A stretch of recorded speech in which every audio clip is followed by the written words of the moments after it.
bem? Meu nome é Valéria Rocha, eu sou advogada, sócia aqui da CLRD Advogados e hoje eu preparei uma aula sobre direito das sucessões.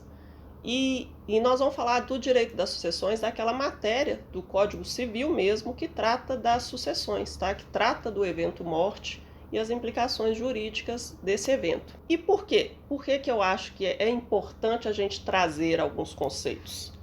Então, eu separei, né, os conceitos chaves que eu acho essenciais, que eu acho importante para o empresário ou para aquele interessado em fazer um planejamento sucessório, fixe esses conceitos, se acostume com essas nomenclaturas, para ele poder entender exatamente o que está acontecendo e para ele poder opinar realmente, efetivamente, no tipo de ferramenta que ele está comprando, no tipo de ferramenta que melhor se adeque ao negócio dele e à família dele. Tá ok? Então, o que eu separei? Eu fiz um PPT aqui também pra gente, para facilitar, para organizar as ideias. Prometo que eu não vou ficar falando muito juridiquês. E o PPT vai ficar disponível também, junto com a aula. E eu acho até legal depois vocês baixarem, porque eu fiz um quadrinho também explicativo dos regimes de bens, tá? Então, vamos lá. Quais os temas que eu separei, que eu entendo que são importantes para o conhecimento e para a fixação de conceitos chaves. Nós vamos falar aqui hoje, tá? De regime de bens de casamento, de quem são herdeiros, quem são meeiros, como que ocorre a sucessão legítima, como que ocorre a sucessão testamentária, os tipos, como fazer o testamento e, por fim, algumas perguntas e respostas mais frequentes que a gente escuta aqui dos interessados e nas pessoas que estão fazendo, as famílias que estão fazendo planejamento sucessório. Ok? Vamos falar um pouquinho de regime de casamento. Hoje, no nosso ordenamento jurídico, a gente tem 5, né, tipos de regimes de bens de casamento, que são eles: a comunhão parcial de bens, a comunhão universal de bens, a separação, que ela pode ser a separação de bens, que pode ser a convencional ou a obrigatória, e a participação final dos aquestos. Por que é importante a gente falar e tratar de regimes de bens no planejamento sucessório? Vocês devem estar se perguntando, mas eu preciso saber disso para o evento, morte, ou isso se aplica somente para o divórcio? Não, ele se aplica às duas situações. Então, você tem que saber as consequências do tipo de regime de casamento que você vai escolher, tanto do sucedido quanto dos sucessores, para aplicar tanto nos eventos de divórcio quanto nos eventos de incapacidade e de morte, ok? Lembrando que é muito importante falar também, que o cônjuge, em quase todos os tipos de regimes de bens, ele, além de ser meieiro, ele pode ser também herdeiro. Tá? Então, muita gente fica assim, mas eu tenho um regime de comunhão parcial de bens e se eu falecer, meu cônjuge sobrevivente, ele vai ser herdeiro? Vai, em algumas situações vai ser sim. Então aqui eu vou trazer também outra coisa, só regras gerais, tá, gente? Porque jurisprudência tem para todos os gostos, o direito não é absoluto, então eu estou trazendo aqui algumas pontuações de como regras gerais, tá? Não vou entrar em minúcias, em peculiaridades, não. Então vamos falar um pouquinho, vou começar pela comunhão parcial de bens. A comunhão parcial de bens é o regime mais comum, né? O que hoje é adotado legalmente no Brasil. Então, se você vai no cartório e não opta por nenhum deles, por obrigação legal, você vai estar adstrito ao regime de comunhão parcial de bens. E ele é aplicado também para a união estável, tá? Então, quem hoje está em união estável com alguém, ele está submetido ao regime da comunhão parcial de bens. Como é que ele funciona? Basicamente é o seguinte: os bens que eu tenho antes do casamento continuam sendo meus, então continuam sendo bens particulares de cada cônjuge. Depois do início do casamento ou do início da união estável, tudo que for adquirido na constância do casamento de forma onerosa vira bem comum do casal. Então você tem uma massa individual de bens anteriores ao casamento e uma massa comum de bens após o casamento, tá? Uma coisa importante, eu estou falando agora dessa massa comum depois do casamento, não precisa comprovar esforço comum. Então, se você comprou um apartamento junto com seu marido e pagou 99% do apartamento e ele pagou 1%, na hora do divórcio, a divisão é igual, tá? Então você não precisa mostrar esforço na aquisição. A regra é aquisição onerosa após e na constância do casamento. Isso é bem comum e depois vai ser dividido. Então, no caso do divórcio, o que acontece? Se eu tenho aqueles bens comuns adquiridos na constância do casamento, vai haver meação. Então, você tem metade daqueles bens para cada cônjuge. E o que vai acontecer no caso de falecimento? Que aí é uma dúvida também muito comum. Então, eu já tenho a meação dos bens comuns. Mas e desses bens particulares? Como é que funciona? Nesse caso, sim, o cônjuge sobrevivente ele vai ser herdeiro em concorrência com os seus descendentes no caso de falecimento, ok? Então, como esse é o regime mais comum, que todo mundo pergunta muito, eu vou dar um exemplo. Por exemplo, bem simples. Eu comprei um apartamento quando era solteira, então apartamento meu bem particular. Casei com o Joaquim. Depois que a gente casou, nós compramos em conjunto outro apartamento, tá? Então a gente tem meu bem particular, meu apartamento, e durante o casamento, outro apartamento comum. Tivemos 2 filhos. No caso do meu falecimento, Joaquim vai ficar com metade do apartamento que a gente comprou durante o casamento, na constância do casamento, e a outra metade é dividida entre os 2 filhos. E o que acontece então com o meu apartamento bem particular? Joaquim e os 2 filhos, eles vão dividir esse apartamento em partes iguais. Então, 1/3 do meu apartamento bem particular fica para os 3, tá? Então, neste caso, o cônjuge sobrevivente, ele é herdeiro dos bens particulares. Ok? Vamos falar agora um pouquinho da comunhão universal de bens. A comunhão universal de bens era o regime que regia, né, a maioria, praticamente todos os casamentos anteriores a 77. Então você encontra hoje muito na hora que você está fazendo aqueles planejamentos sucessórios de gente de mais idade. Ele era, como eu citei agora da comunhão parcial, ele era um regramento legal, né, era a imposição legal. E como é que ele funciona? Basicamente, ele é o seguinte, tudo é nosso, tudo é do casal. Você vai ter uma massa comum, tanto de bens, tanto os seus bens anteriores ao casamento, quanto aqueles adquiridos durante a constância do casamento, vão formar uma massa comum, tá? Do casal. Você tem algumas exceções por lei, por exemplo, de doação recebida ou herança com cláusula de incomunicabilidade, que não vai entrar, mas não vale a pena a gente entrar em minúcia. Então, como é que vai funcionar no caso de divórcio? Já que é bem comum, que é bem do casal, você tem a meação, metade para cada um. E como é que funciona no caso de falecimento?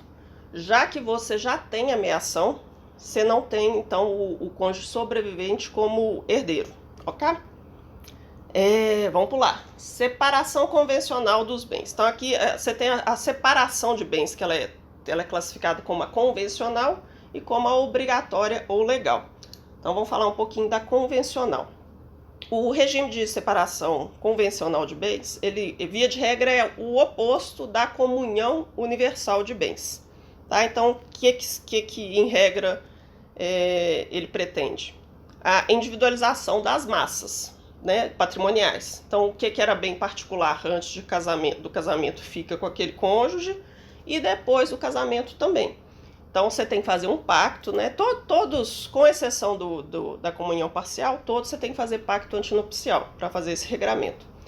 Então, você faria o pacto antinupcial e pode falar também, inclusive, que os bens, após a constância do casamento, vão continuar individualizados. O que acontece no caso de divórcio?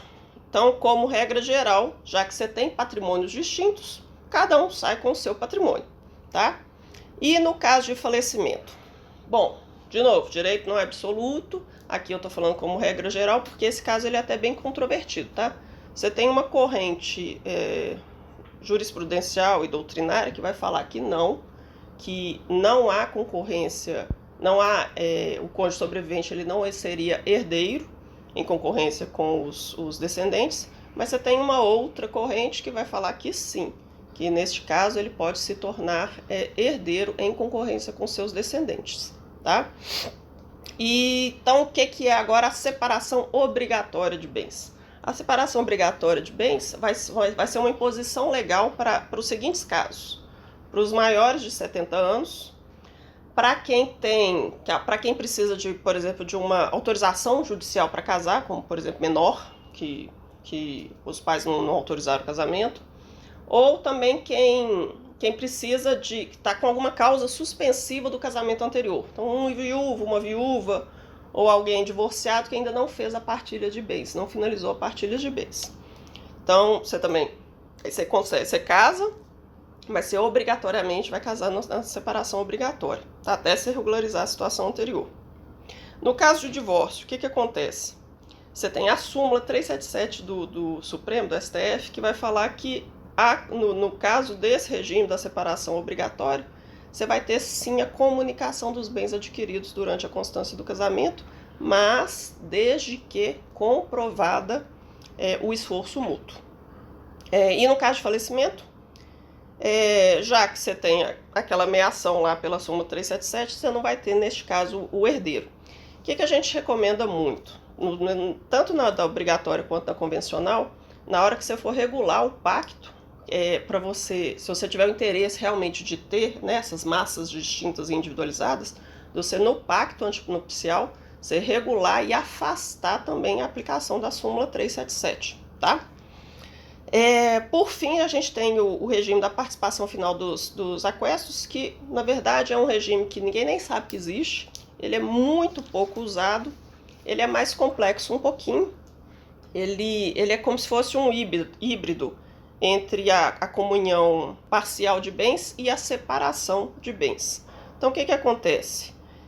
Os bens adquiridos antes do casamento, eles não se comunicam. Na constância do casamento, você pode deixar por pacto também, falando que a administração, até de imóveis, vai continuar individualizada, eu não preciso da anuência do companheiro, do cônjuge ou do companheiro. Mas no caso, por exemplo, do divórcio, como é que vai funcionar? O que era bem individual continua na individualidade de cada um, mas vai ser apurado o resultado daqueles aquestos dos bens adquiridos na constância do casamento, tá? No caso de falecimento, você vai ter sim a ameação, e o cônjuge sobrevivente ele pode ser herdeiro dessa parte dos bens comuns, ok? Então, por que a gente está falando então dos regimes de bens? Porque a depender do regime de bens, você vê que o seu cônjuge ele pode ser sim seu herdeiro. Em quase todos os casos, ele vai ser meieiro e pode ser seu herdeiro, tá? E isso é um fato que a gente tem que administrar nos planejamentos sucessórios. É importante falar também que você tem regimes mistos, que você pode ir no cartório e pedir para assinar fazer um pacto por exemplo, pedir uma escritura de união estável, mas escolher o regime da separação de bens, por exemplo, tá? Então isso é livre mesmo, de livre pactuação. E você pode também fazer alteração judicial do seu regime de casamento, tá? Então aí é um procedimento judicial, você tem que pedir a autorização para o juiz, você tem que motivar, e você não pode, você tem que sempre respeitar o direito de terceiro.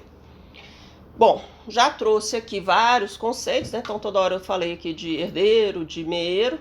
Eu vou deixar o quadrinho aqui, resumo, tá? Para vocês no PPT. Então vamos falar rapidinho também o que é. O que é herdeiro, o que é meieiro, quais são esses conceitos que a gente tem que fixar. Então, primeiro, o que é a herança? A herança é aquele conjunto, né, de bens, então de direitos, de obrigações, de dívidas também, tá? Então não só os bens e direitos, mas as dívidas também têm que vir para a herança, e esse monte é o que vai ser passado para os herdeiros. A sucessão, ela é aberta no último domicílio conhecido do falecido, ela é feita ela pode ser feita por sucessão legítima ou testamentária. Então, se você não tiver testamento, se você não tiver feito o planejamento sucessório em vida, e você obrigatoriamente vai passar pela sucessão legítima, que é aquela sucessão regulada pelo Código Civil. Se você tiver deixado testamento, essas pessoas serão seus herdeiros testamentários e você vai passar pelo processo da sucessão legítima também. Quem são esses beneficiários da herança? Quem são os herdeiros necessários? Os herdeiros necessários são aqueles definidos por lei que vão receber 50% da herança do falecido. Quem são eles? São os descendentes, os ascendentes e o cônjuge, a depender do regime de casamento adotado, né? Então, por eles serem necessários, eles não são excluídos da sucessão. Você só consegue excluir um herdeiro necessário, por exemplo, por indignidade e deserdação. São procedimentos distintos, mas são aqueles casos assim, de graves, né, de homicídio doloso, de ofensa, de crime contra a honra. Então, havendo herdeiro necessário, obrigatoriamente você tem que deixar 50% da sua herança como parte indisponível, que é a legítima, que a gente vai ver daqui a pouquinho. Então, quem são os herdeiros legítimos? São aqueles também dispostos, definidos na lei, no Código Civil, que na sua essência são os necessários, ascendentes, descendentes e cônjuges, mais os colaterais até quarto grau, né, que são os irmãos, sobrinhos, os tios, os primos. Por fim, os herdeiros... só um detalhe. Se você não tem herdeiro necessário, se você não deixou testamento, não fez nenhuma doação em vida, esses bens eles podem ser, inclusive, sucedidos pelo município ou pelo estado, tá? Então, quem são os testamentários? Agora, falar dos herdeiros testamentários. Quem são eles? São aqueles que, da sua parte disponível, então, se você tem necessário, 50% é a sua legítima, é a parte indisponível, você teria 50% da parte disponível, livremente possível à disposição para qualquer pessoa. Então, esses seriam os herdeiros testamentários. Os meieiros são aqueles que a gente falou que são os cônjuges ou os companheiros, que em caso de morte ou divórcio, eles têm 50% dos bens comuns do casal, tá? Então, vamos lá. Legítima. Toda hora a gente fala da legítima. O que é a legítima? A legítima é exatamente esses 50% do patrimônio daquelas pessoas que têm herdeiros necessários, que são os descendentes, ascendentes e os cônjuges. Então, se você tem herdeiros necessários, necessariamente você só pode dispor de 50% do seu patrimônio, tá? A legítima ela vai ser sempre dividida em parte indisponível dos seus herdeiros necessários e de parte disponível, que você pode doar, que você pode fazer testamento, você pode dispor.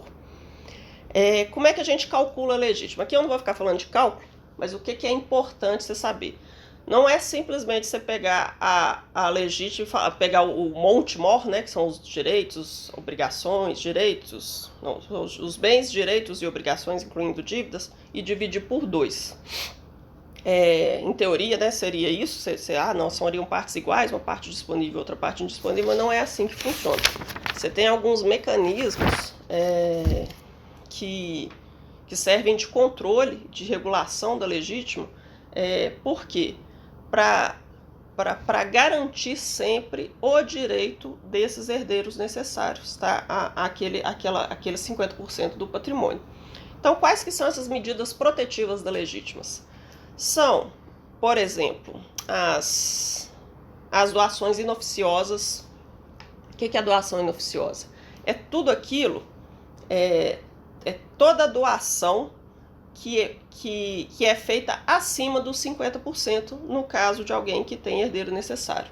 Então, é um controle, por exemplo, de qualquer um desses herdeiros necessários que se vê prejudicado numa situação dessa, ele pode entrar com uma ação de declaratória de doação inoficiosa para recompor o valor da legítima dele. Você tem também outro mecanismo que é muito usado, que é a colação de bens, que é a colação de bens, que é a obrigação de qualquer descendente que tenha recebido em vida, por exemplo, alguma doação, de trazer, no momento do inventário, de trazer essa informação, de trazer aquele bem ou o valor daquele bem, para, de novo, você recalcular o valor da legítima, para ver se você não está prejudicando o direito dos herdeiros necessários. Você tem algumas restrições ao direito de legítima também, tá?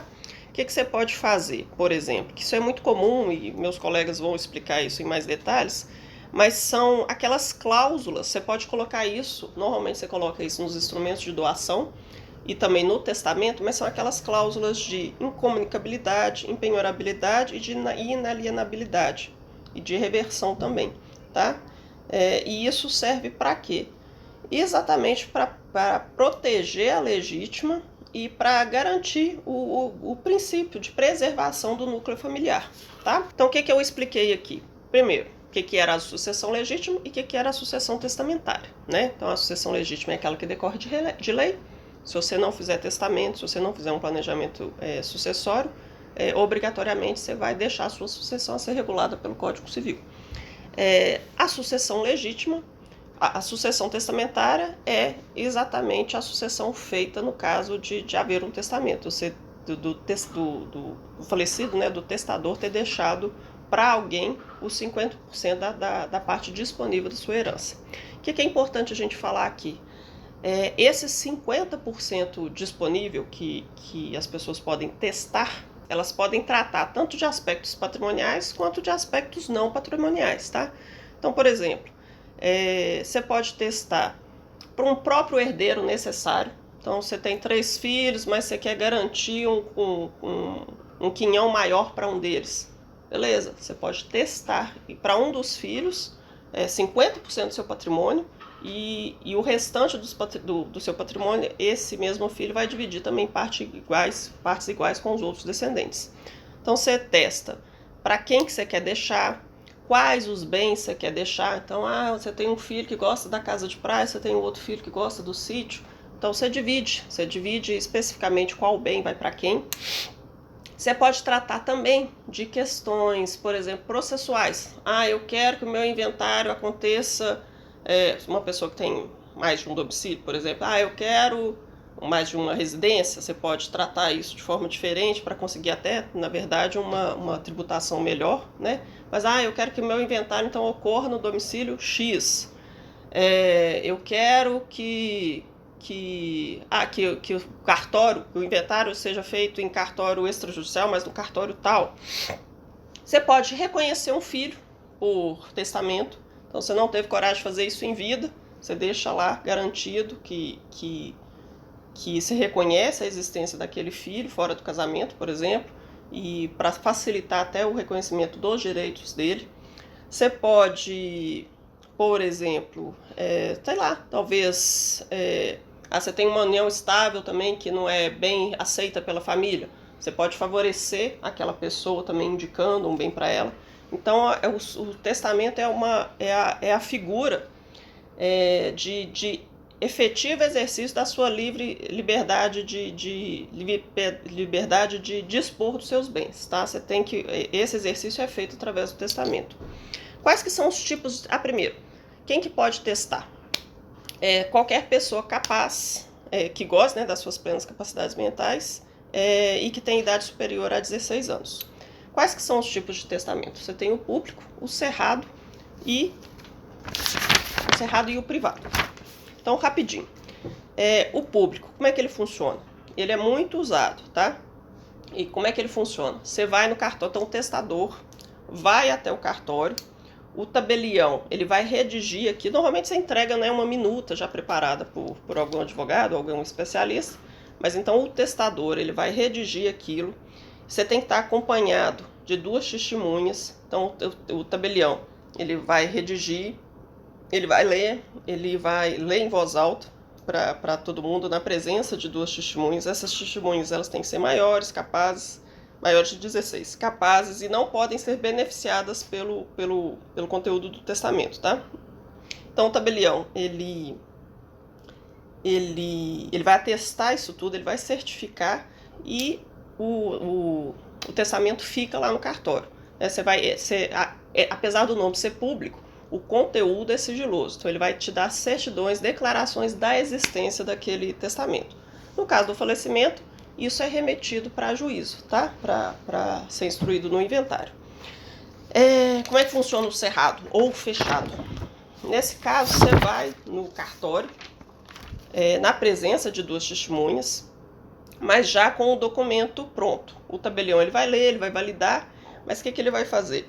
Ele vai cerrar, ele vai lacrar aquele documento e te entregar. Então, o testamento fica na posse do testador, né, ou de algum representante, né, um detentor daquele testamento. E no caso de falecimento, isso é apresentado em juízo para ser validado. E aí ele só vai ter validade se o lacre não tiver rompido, tá? E o privado? O privado é aquele que você faz, é um instrumento particular, que você faz dentro de casa, mas na presença de 3 testemunhas. Que vão precisar então de confirmação e validação depois no judiciário. Tá? Então ele acaba sendo então você fica, né, na posse daquele testamento, você e as testemunhas elas têm que assinar e você fica na posse daquele documento. Então e depois, no caso de falecimento, algum detentor vai lá e leva em juízo que tem que ser validado. Então, no caso do privado e do cerrado, você tem um pouco aí de dificuldade, porque depois você precisa de validação do judiciário. Então, qual que seria o melhor modelo que a gente indica? O cartório, o testamento feito em cartório por instrumento público, tá? Ele é o mais seguro. Então, gente, para finalizar, eu tenho algumas perguntinhas aqui, que vai ser bate e volta, de que a gente escuta bastante, né, de dúvidas das pessoas que estão fazendo planejamento ou que querem fazer. Então, qual que é o melhor regime de bens de casamento?